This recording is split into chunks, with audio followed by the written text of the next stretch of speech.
Oke, selamat siang semuanya ya. Sekarang jam 9. Jadi kita berangkat ke bengkel nih. Kita cerita sedikit ya. Kita naik mobil si Urip. Nah, kemarin dia pakai ke kemana? Ke Sukabumi ya. Dia pakai ke Sukabumi. Dia ngeluh remnya nggak pakem. Sebenarnya sih udah berapa hari yang lalu tuh dia ngeluhnya nggak pakem. Jadi hari ini kita bawa, kita cek ya, sekalian ngecek oli atau apa gitu. Karena ini jarang sekali kita cek. Dan sekarang dia juga pakainya cuma Sabtu Minggu doang ya. Karena hari biasanya dia kerja. Gitu, biasa sampai kuliah, sekarang dia kerja pakai motor. Karena dia naik MRT gitu. Jadi di motornya taruh di Lebak Bulus. Seperti itu. Jadi kita ada pengecekan di rem hari ini ya, sama ngecek oli-oli gitu. Oli juga udah lama kayaknya, nanti kita cek deh udah berapa lama nih olinya.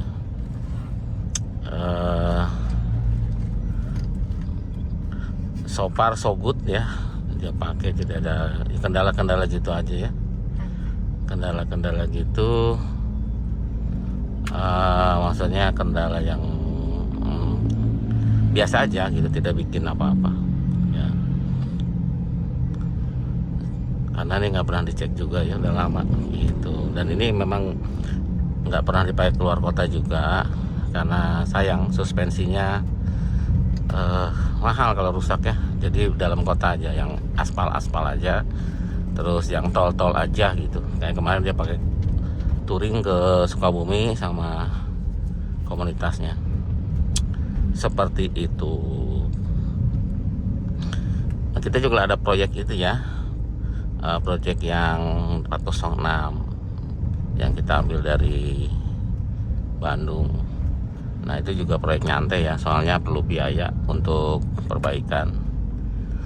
Jadi kita susah untuk ngerinci perbaikan apa aja ya, kadang-kadang sibuk nggak pernah ngerinci. Jadi ya kalau ada barangnya kita ganti gitu, kalau nggak ada kita nunggu. Ada yang di repair kita repair, ada yang ganti kita ganti gitu ya. Jadi kita nggak bisa iniin berapa biayanya ya, nanti aja kum lah. Kalau ada pertanyaan tanya aja, ganti ini berapa kan gitu bisa. Kalau itu kita nggak bisa begitu, karena ribet juga ya untuk ngerincinya. Karena kan kita bukan khusus kreator video atau kreator YouTube, tapi kita aktifnya itu di bengkelnya gitu. Jadi waktunya itu terbatas. Kadang kita lagi sibuk video, harus ada pelanggan kita ngobrol dan sebagainya. Jadi kadang-kadang buyar lagi yang ada di kepala kita untuk gitu ya, atau berupa video gitu. Jadi mohon maaf, kadang-kadang tidak ada videonya, tapi kita ceritain apa yang kita perbaiki. Seperti itu ya, mohon dimaklum gitu. Apalagi ya, oh ya, project itu ya kita sebisa mungkin kita standarkan aja ya. Jadi yang dimodif-modifnya kita balikin gitu ya. Karena itu juga kalau nggak salah ada penambahan, waktu itu ada penambahan oil tank yang buat oli itu, karena itu apa namanya, tidak standar. Jadi kita balikin standar, kita lepas dan kita lepas aja ya. Jadi biar balik standar. Terus apa lagi ya, radio tip juga kita standarin, tapi belum dapat gitu ya, karena kemarin mati. Setelah kita cek adalah si powernya mati gitu, merek terkenal lah itu ya. Tapi kan kalau mati kan nggak bisa diapain, kita nggak mau repair karena perlu biaya, apalagi beli baru untuk power, karena itu juga tidak standar. Jadi kita lepas saja. Tipnya sama, kita cari yang normal, yang bisa hidup, gampang dioperasionalkan ya. Jadi tidak susah, karena bawaannya itu rumit, nyetel-nyetelnya juga, displaynya juga udah nggak jelas gitu ya. Seperti itu. Jadi kita lepas aja, ganti yang entah lebih murah apa lebih mahal daripada yang sekarang ya. Pokoknya berfungsi dengan baik, suaranya bagus begitu ya.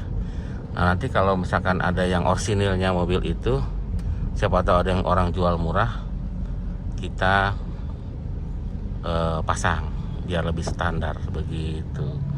Karena itu biayanya kan lumayan, kita kan sebenarnya nggak ada dana khusus buat itu, jadi seadanya aja ya. Karena kalau kita ngikutin hawa nafsu ya pengennya diapa-apain gitu, tapi biayanya nanti bengkak. Nanti bukan dijual, bukan malah untung, tapi malah rugi karena kebanyakan biaya perbaikannya. Terus dijual nggak mobil itu yang 406? Dijual kalau ada untung-untung sedikit kita juga. Nah kecuali yang ini nih, kayak ini saya minta nih, karena pas waktu itu ke bengkel saya lihat kilometernya kok cuma 50 gitu ya. Saya bilang ke yang punya, kalau yang mau dijual lagi, kan dia baru beli waktu itu, saya mau gitu ya, kalau nggak salah gitu kata-katanya. Saya telepon gitu, mau jual nggak gitu. Ternyata dia awalnya nggak mau, akhirnya dia mau jual. Nah akhirnya kita beli seperti itu. Dan memang ini yang kita suka ya, karena pertama masih standar, kedua kilometernya waktu itu masih 50-an ya, 50 ribuan. Sekarang sudah 80 tuh, karena si Urip waktu itu sering pakai. Kalau sekarang dia kalau pakai jauh sih ya, kayak kemarin ke Sukabumi kan lumayan jauh kayak gitu. Dulu sering pakai ke Tasik, tapi sekarang ada si bongsor, jadi si bongsor aja. Jadi ini karena perawatannya lebih mahal, takut ada yang rusak, jadi kita nggak pakai. Dan ada pengalaman pecah karter ya waktu di Tasik, karena ini pendek sih, karternya pecah retak gitu, bocor, netes. Untungnya kita bisa bawa ke sini, nambah oli. Kalau bolong kan bingung kita bongkar-bongkar itu. Walaupun saya mekanik kan sekarang udah nggak terjun ya, nggak bongkar-bongkar. Jadi ya karena usia nggak bisa ini, gampang capek. Jadi nekuk-nekuk badan juga udah nggak elastis kayak dulu gitu. Jadi susah gitu ya. Dan kunci-kunci juga kita kan nggak bawa. Maksudnya bawa cuma ala kadarnya aja, suruh bongkar-bongkar nggak bisa. Nah gitu ya. Jadi kan situ mekanik ya, kalau dulu ya, kalau sekarang kan susah, badannya nggak elastis ya, gampang sakit, gampang. Sekarang lutut aja lagi sakit ya, seperti itu ya. Jadi beda seperti dulu, kita ngapa-ngapain bisa, story sampai ke Kalimantan juga bisa, seperti itu ya. Jadi itu dulu. Ini nanti kita lanjut ke pekerjaan ya mobil ini, biar nggak terlalu pendek videonya. Mohon maaf kalau ada salah-salah kata. Kita lanjut ke pekerjaan. Nah ini mobil si Urip, mungkin kalau sering mantengin FKPI atau Pisut Kampus, ini sering warawiri di situ ya. Dia sering pakai sama teman-temannya. Jadi mobil ini kita suka, dan si Urip juga suka. Jadi ya sudah, kita pelihara aja ya.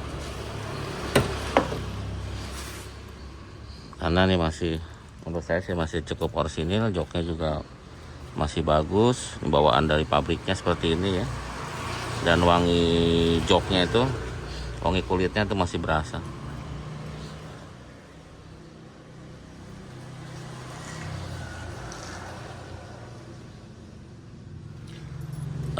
Mungkin tahun-tahun segini sama dengan Mercy yang tahun-tahun segini juga ya. Kalau nanti ada Mercy yang tahun segini, dalamnya mirip ya, joknya, terus apanya, wanginya juga gitu. Bagasi juga lumayan luas ya, seperti itu ya.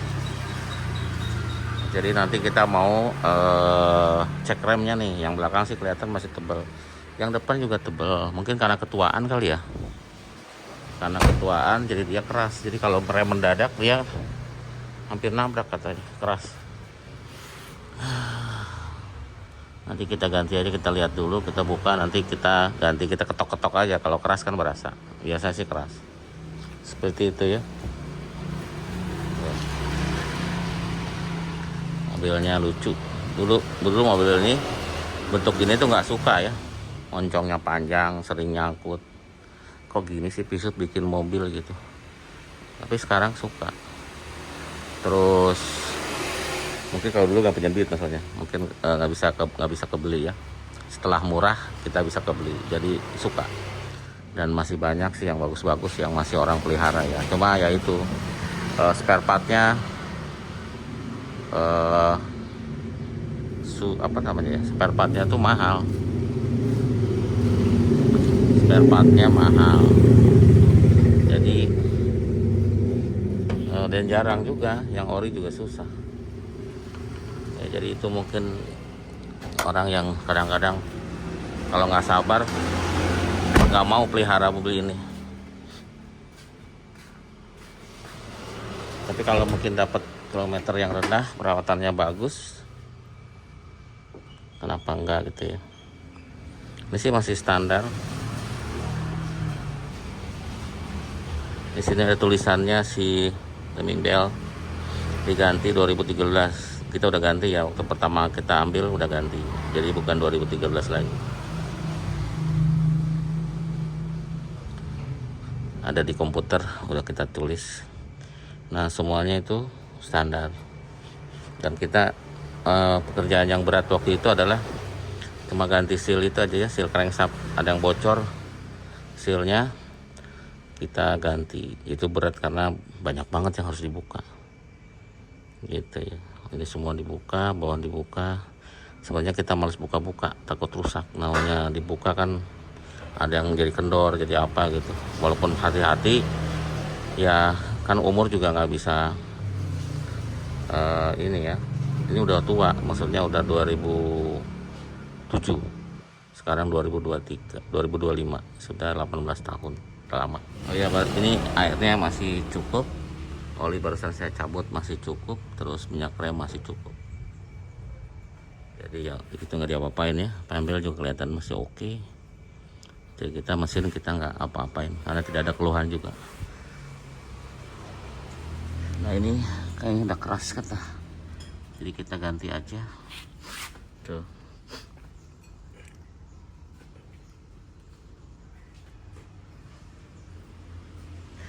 Jadi kita ganti kampasnya karena udah keras. Terus ini dipasang sama Awang. Bahaya ya, takut dia nggak ngerem bisa nabrak.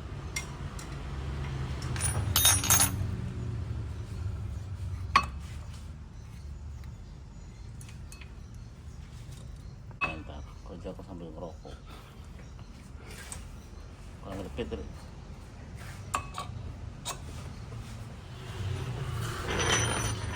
yang kiri lagi dibuka, yang kanan udah tadi diganti, tinggal yang kiri.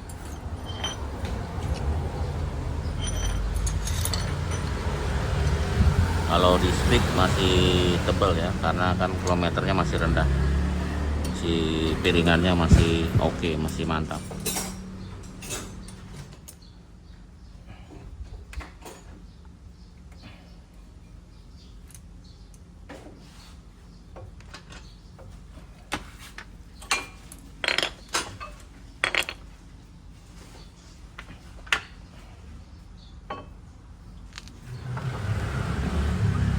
Dikasih gemuk.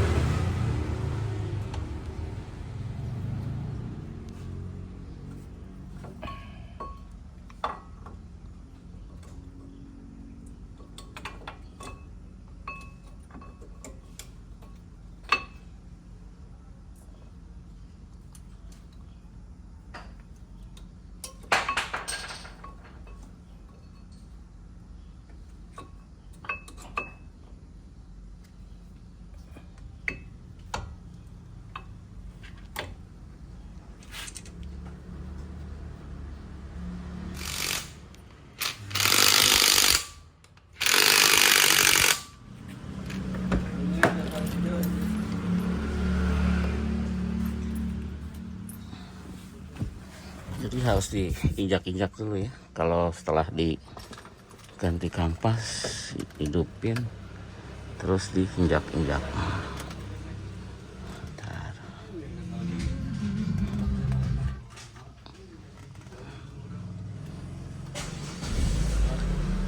Oke, kita injak-injak sih remnya karena kan habis ganti ya. Diusahakan injaknya jangan sampai pol. Soalnya kan kalau diinjak pol nanti masternya rusak, ya kan? Kalau langsung injak pol. Kenapa rusak? Karena pistonnya kan dalam ya, bukan di posisi yang sebelumnya. Bisa aja baret, maklum kan sudah lama, bahaya. Kecuali kalau master remnya baru. Oke, kita coba. Nah, kalau habis diganti juga batasin kecepatan mobil ya. Soalnya kan dia belum ngeplak 100%, masih 10%, nanti naik ke 20% gitu. Karena kan si disc brake-nya sama kampasnya itu kan kampasnya baru, disc brake-nya lama, maksudnya susah jelas ya. Disc brake lama, kampas baru, dia nanti ada penyesuaian. Karena walaupun gimana, yang disc brake lama kan udah bergelombang ya, walaupun sedikit gelombangnya pasti ada. Seperti itu, kita coba. Ya memang sih kalau keluhannya dia tuh bukan lagi pelan, lagi kencang, rem agak mendadak, itu nggak ada tenaganya. Remnya nggak pakem. Kayak udah keras kita nginjek, tapi dia masih gloss, masih jalan gitu. Seperti itu ya. Jadi mungkin itu aja dulu videonya. Ini kita biar si Urip aja nanti yang coba. Mepet banget si Urip yang coba ya. Ini udaranya juga gelap ya, kayak mau hujan. Jadi kita ganti kampas aja yang bagian depan. Kalau belakang sih kan memang belakang itu cuma berapa persennya aja kan dia untuk ngerem, cuma 50%-nya. Yang 100% ngerem itu kalau lagi jalan itu adalah yang depan. Itu. Jadi kalau kita presentasi depan belakang, yang depan itu 60% atau 70%. Nanti yang belakangnya cuma 30-40% untuk daya remnya kalau kita bagi dengan yang depan ya. Jadi yang harus lebih pakem itu yang depan gitu. Kalau makanya di situ ada ABS, ada distribusi. Kalau yang dulu belum ada ABS, ada distribusi apa ya namanya? Dia tuh untuk membagi tekanan ke roda belakang sesuai dengan beban gitu. Kalau dia sama-sama ngeremnya kencang 100%, ya ngepot ya, yang belakang lebih pasti nanti kan bebannya depan lebih berat, belakang lebih ringan, nanti bisa ngepot mobilnya gitu. Makanya itu ada zaman yang tidak pakai ABS, dia ada brake limiter kalau nggak salah, atau apa namanya lupa.